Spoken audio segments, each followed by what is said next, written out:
question na ngai epai ya mokonzi ya engumba ya ville ya Kinshasa. Eloko nini ezwaki yo arrêté oyo signaki po kanga zando oyo ebandaki misala nango mokolo ya le 20 janvier. Kinoa il faut azala bien place avandi na lobaka Kinoa aza muto lolendo kin label ezalaki label à l'époque pourquoi pas comme label sikoyo. Le but est à rocha Kinoa à l'aise na cadre naï. Donc ba mboka ya bapaya bazocha bopeto et pas na bango pourquoi pas na biso. Donc il fallait que na état oyo winzeko winzazando monene komaki il fallait que to ba mesure ou sengelaki to tonga winzia monene koleka ya propre centre ya négoce ne ba lobaka place moi libanga moi kayu moi cop moi côté que ça les magas il faut ils en ba conditions ou sengeli pe et faire respecter biso na ba na motuna ya kotuna na mokambi ya engumba ya biso ya ville province de Kinshasa. Awa mokonzi na biso ya engumba ya ville na biso ya Kinshasa. Alinga banda misala bongo ndenge nini misala yango ya kotia bopeto ekosalema. Mais misala salemi na ba voler misato il fallait ndano to banda ko sécuriser site to sukoli place en ko ezaki na bo soto kolega. Wenze ya mzando mnene ezana presque 10 avenues où eza nzinga nango ba avenue nyonso ne kangamaki etondaki na ba déchets belé.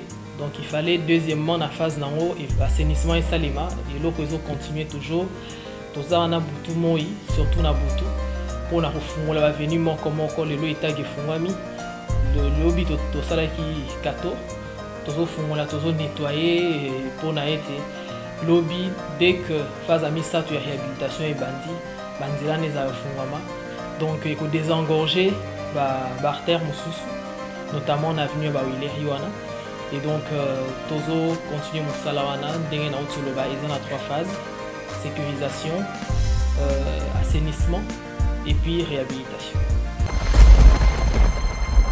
Mukambi ya engumba Kinshasa monsieur Jantiningo Bilambaka mutuna nanga ezali boye ndenge nini arrêté oyo ya kopekisa ba sachet plastique et umela ozali kokanisa lolenge nini po ete arrêté wana etosama et loko rosala ezaka moko eza ko rappeler Kinoa yango wana toza na régie assainissement toza na fond assainissement to chepe en place loko ezanga biso za sanction pour rappeler à l'ordre moto Azo Yokate.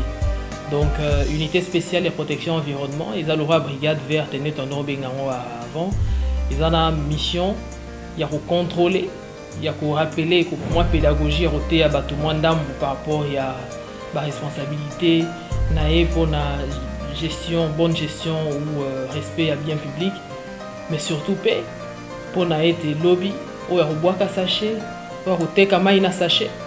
Ou à Rosala Maramosa Libanda Mibeko Azala Puni. Donc pour ce faire, ndenge na uti koloba tout à l'heure, kolonga etumbawana ezako benda lisusu kinoma toyi makasi pe ba service o esengeli ko zala mise en place et za la mise en place na bandi été na d'ici fin du mois début mois prochain nyonso zala déjà opérationnel. Nalingaki na tuna na mokonzi ya engomba ya ville à Kinshasa, Jantiningo Bila. Et pour l'animité, il fallait assangisa tous les concernés. Pour ça, dans le domaine, il y a des sachets, des solos là, des canissiments, comment éviter les sachets dans la ville à Kinshasa. Avant, il y a des décisions sur ça. Si, tu as long et tout beau, tu as sangisi batnion sur la messe à mon côté. Gouverneur à ville à Kinshasa. Sala en haut nyonso au moni makambo marché central ayambi ba syndicat ba solina batu na ba sens nyonso ba o bazana mato ya koyoka bayoki mais ba o ba motema ko sala pe ba sala donc to sali la même chose ndenge moko na bato ya ba sachet plastique to sangisaki bango déjà avant ba mikanda na signamé to continuer mo sala wana to tala pe ndenge nini na fek la ministre des Finances pour intégrer certaines composantes revisitées dans sous taxe à reconstruction pour intégrer volet PET. Et lobby, malheureusement, la société continue pour ça. Il y a des avantages à ville, il y a des avantages à Kinois à cause de Papa gouverneur, motuna na ngeza boy. Kobanda le 5 février, kosalela sachet ya sac poubelle oyo eza na logo ya hôtel de ville. Et komaki obligatoire. Likambo yango eza ndenge nini pe ba service na bino ekosala ndenge nini na terrain. Oui, tu obligé et loko na ba bengi yango tri. Donc pour na déchets, il faut que souci est que tu aies des déchets en haut ou à l'ambima tembele to Thompson nanda kuna et finalement déchets en haut kende wapi tout le monde ba ta pousse bon ya ba loko ti déchets mais que bois quand wapi soit ba na en vrac na ba site de transit soit ba sou qui na kana kwa avenue wana ibanda na ba bois qui ezo pesa biso passe donc na ba mboka nyonso lelo déchets et koma mbongo bato ba sala ba pavement, pavé, bamsusu bazosala ba carburant, bamsusu bazosala lango courant, déchets commis moyen de vivre de bamboka misusu. Alors na yango bato wana babeng bango ba recycleur. Ba recycleur to bato baza spécialisé dans ba traitement to valorisation ya ba déchets. Et pour ce faire, il faudrait que biso tozana nos responsables à partir ya base na biso. Base eza bandako ba ménage. Eza ba société, eza ba hôtel, ba restaurant. Et le rognon sur l'ambi au saleli ba sachet eza misatu ya couleur misatu na logo ya ville. Bo zala na couleur ya bleu, sachet ya bleu pour na ba bleu rognon sur eza non recyclable donc non biodégradable. Eza na sachet o eza na ba ya jaune pour na ba o eza biodégradable donc ya ba matembele ba déchet ya bleu rolambeli. Na sachet ya transparent. Pour na rocha ba milangi ya plastique. Donc il faudrait que lobby mutapu soit pas na yo ko lota sachet akopesa yo a rocha na disposition na o sachet ya transparent wana ba salité otie na kati ya yeka kazu ba sachet oyo na ba déchet ba si ba kabola aye na on a site place ba bois kaka epa na biso na ba site à transit biso to récupérer en moso ka na ngo bongote ba ko autoriser ya ko bois ka monter topé a ko zala obligé à futa amende topé moi on qui est likolo pour na mbala sima ayeba ke azala responsable ayeba ke opération en kabola ba déchets est comme obligatoire.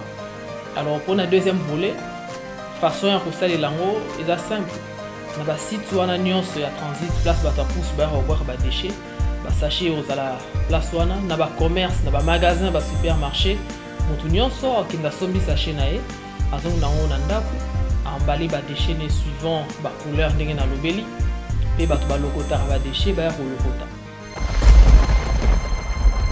Tuna nanga eza boye epa ya papa Jantiningo Bilambaka likambo ya kopanza ba kiosque ba garage oyo ezobebisa ville province ya Kinshasa jusque là eza ndenge nini et puis ekobanda quand.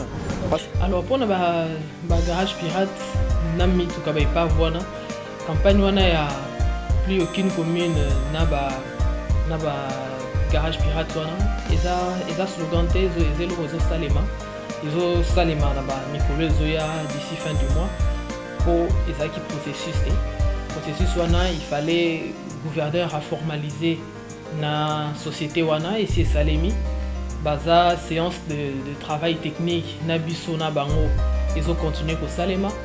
Donc il faudrait comme mesure d'accompagnement, il faut la sécurité. Dans le cas échéant parquet, au cas où. Donc pour parler on a nuance, tout comme la dernière ligne, je crois que Namiko les nuance au Burumona, il faut ça les en même temps parce qu'il fallait bien synchronisation. Il y a service nuance et il y a opération. La question que n'a pas gouverneur. Question nanga eza boye. On a nini suivi exacte na ba décision nyonso bozoaka. Ozokanisa nini po obongisa ba problème yango. Frein eza penzate na niveau na biso frein eza te difficulté za la kaka. Population il faut comprendre. Population il faut adhérer. Rappel, toujours rappellera toujours.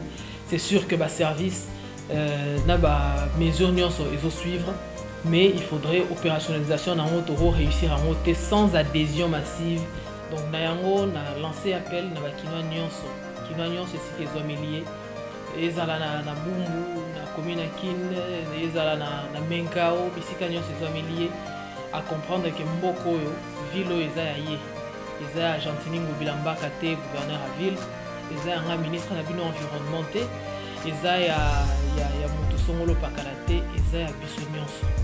Donc il faudrait koyeba que lobby bana na biso bakoko na biso bango nde totikela mboka oyo toyebisa bango nini soki kinois ye moko acomprendre te aadhérer nango te po lelo tokomi na bakinois mingi nazosepela bakomozwa mwa avion ekomi mwa facile azwi mwa avion ake mwa Kenya ake mwa Dubai ake mwa Turquie bozomona bamboka bapaya mpe tant tokomaka kuna tosalaka nini baza na besoin oteya yo te yo moko na bosotono na saka kotambola nango journée mobimba mpo ozoluka poubelle place nini okobwakela yango mpo tozorespecte mibeko ya mboka na bango mpe tozorespecte ordre na bango kinois il faut alamuka afungola miso bosoto eza maladi bato mosusu balobaka eza bondoki ndenge gouverneur ya ville ya Kinshasa alobaka il faut que lobby Kinshasa ekoma mboka oyo mboka elei ezonga ndenge ezalaki na ntango ya kala kin label mpona lokumu na biso bakinois mpe mpona cadre de vie moko correct mpona biso nyonso.